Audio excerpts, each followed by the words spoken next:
നമസ്കാരം. പാക് അധീന കശ്മീരിൽ വീണ്ടും സംഘർഷ മേഖല സൃഷ്ടിക്കാൻ പാകിസ്ഥാൻ നേതൃത്വം ശ്രമിക്കുന്നതിന്റെ ഭാഗമായി പുതിയ പ്രകോപനപരമായ പ്രസ്താവനകൾ ഉയർന്നുവരികയാണ്. പാകിസ്ഥാൻ പ്രധാനമന്ത്രി ഷഹബാസ് ഷെരീഫും സൈനിക മേധാവി ഫീൽഡ് മാർഷൽ അസീം മുനീറും പാകിസ്ഥാൻ അധീന കശ്മീർ സന്ദർശിച്ച് നടത്തിയ പ്രസംഗങ്ങൾ സമാധാനത്തിനു പകരം അസ്ഥിരത വളർത്തുന്ന സമീപനമാണ് വീണ്ടും വെളിപ്പെടുത്തുന്നത്.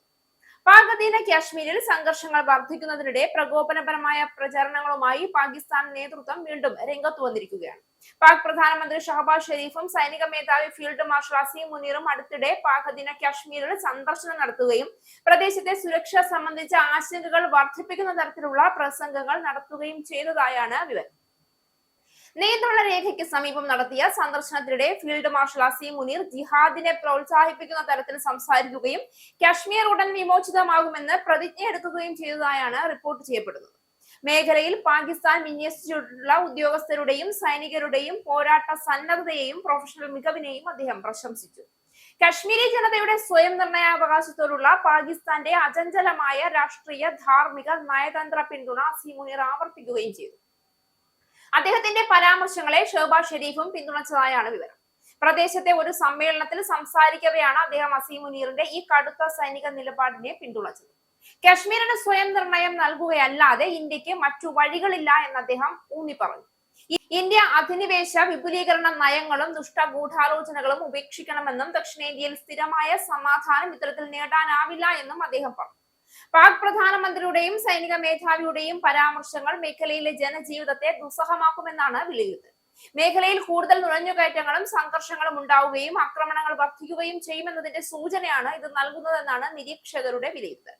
പ്രദേശത്തെ ജനങ്ങളുടെ ഇടയിൽ ഇത് വലിയ നിരാശയും ഭയവും ഉണ്ടാക്കാൻ ഇടയുണ്ടാകുന്നതാണെന്ന് ഇരുവരുടെയും പ്രസ്താവനകൾ. അതേസമയം പാകിസ്ഥാന്റെ ഉന്നത അധികാരികളുടെ ഭാഗത്തു നിന്നും ഉണ്ടായിട്ടുള്ള ഈ പരാമർശങ്ങൾ പ്രകോപനപരമാണെന്നും അവ സാധാരണ ജനങ്ങളോടുള്ള യഥാർത്ഥ കരുതലിന്റെ പ്രതിഫലനമല്ല എന്നും മറിച്ച് രാഷ്ട്രീയപരമായ സന്ദേശങ്ങളാണ് എന്നുമാണ് നിയന്ത്രണ രേഖയിലെ ജനങ്ങൾ അഭിപ്രായപ്പെടുന്നത്. വിമോചനത്തിനായുള്ള തുടർച്ചയായ ഇത്തരം ആഹ്വാനങ്ങൾ പ്രാദേശിക ടൂറിസം, വിദ്യാഭ്യാസം, തൊഴിലവസരങ്ങൾ എന്നിവയെ സജീവമായി ദോഷകരമായി ബാധിച്ചിട്ടുണ്ടെന്നാണ് ഇവിടെ നിന്നുള്ള റിപ്പോർട്ടുകൾ സൂചിപ്പിക്കുന്നത്. കശ്മീർ ഉടൻ വിമോചിതമാകും എന്ന തരത്തിലുള്ള വാഗ്ദാനങ്ങൾ അന്താരാഷ്ട്ര സമൂഹത്തെയും പ്രദേശത്തെ ജനങ്ങളെയും തെറ്റിദ്ധരിപ്പിക്കാനുള്ള രാഷ്ട്രീയ നാടകമായാണ് കാണപ്പെടുന്നത്.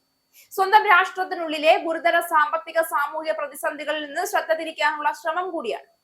പാകിസ്ഥാൻ വർഷങ്ങളായി കശ്മീർ വിഷയത്തെ ഉപയോഗിച്ച് തീവ്രവാദത്തെ പ്രോത്സാഹിപ്പിക്കുകയും അതിർത്തിയിൽ സംഘർഷങ്ങൾ സൃഷ്ടിക്കുകയും ചെയ്തിട്ടുണ്ട്.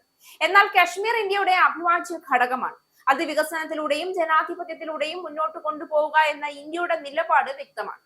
പ്രധാനമന്ത്രി നരേന്ദ്രമോദിയുടെ നേതൃത്വത്തിൽ ജമ്മു കാശ്മീരിൽ വികസന പദ്ധതികളും അടിസ്ഥാന സൗകര്യ വികസനവും ശക്തിപ്പെടുത്തിയിട്ടുണ്ട്. ഇന്ത്യ ഒരിക്കലും യുദ്ധം ആഗ്രഹിക്കുന്ന രാജ്യമല്ല. എന്നാൽ രാജ്യത്തിന്റെ പരമാധികാരത്തെയും സുരക്ഷയെയും ചോദ്യം ചെയ്യുന്ന ഏത് നീക്കത്തോടും ശക്തമായ മറുപടി നൽകാൻ ഇന്ത്യക്ക് കഴിവുണ്ടെന്ന് മോദി സർക്കാർ പലതവണ ഇതിനോടകം തെളിയിച്ചു കഴിഞ്ഞു. അന്താരാഷ്ട്ര വേദികളിൽ ഇന്ത്യയുടെ നിലപാട് വ്യക്തവും ശക്തവുമാണെന്ന്. പാകിസ്ഥാന്റെ പ്രകോപനപരമായ പ്രസ്താവനകൾ പ്രദേശത്തെ സമാധാനത്തെ കൂടുതൽ അപകടത്തിലാക്കുന്നതേയുള്ളൂ. മറുവശത്ത് ഇന്ത്യ വികസനവും സ്ഥിരതയും മുന്നോട്ട് വയ്ക്കുന്ന ഉത്തരവാദിത്തപരമായ ശക്തിയായി ലോകം അംഗീകരിക്കുന്നു.